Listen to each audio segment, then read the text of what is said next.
Female 35. Brother Seb, 37. We're step-siblings. This is relevant later. Has 2 children with his ex-wife, Maddie. They have Teddy, 11 male, and Rosie, 9 female. I have a daughter, Leah, 10. All the kids go to the same private school. For the past 2 years, Seb has been dating Casey. Casey has a daughter, Hannah, 10.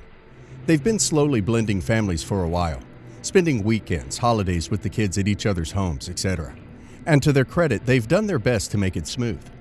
They got engaged a couple of months ago after finding out that Casey is pregnant, and Casey and Hannah will be moving in with Seb and Teddy during the summer.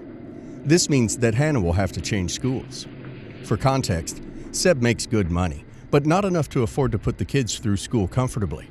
To avoid him taking money out of the funds for the kids set up by his dad, I offered to pay for Teddy and Rosie's fees. Seb wanted to pay me back in installments, but I said no.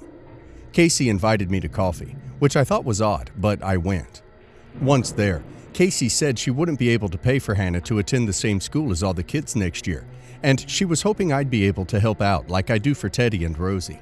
She said taking the kids to school and activities would be a nightmare if they weren't all in the same place. Not true.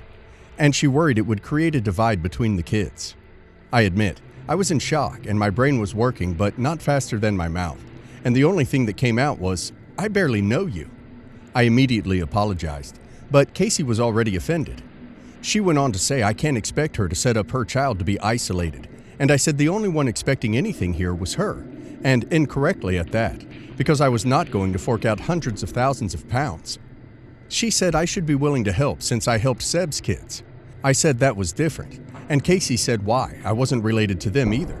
I thought this was incredibly disrespectful to the relationship that I have with Seb for most of our lives, and that I've always had with Teddy and Rosie, who have pretty much been like extra kids to me.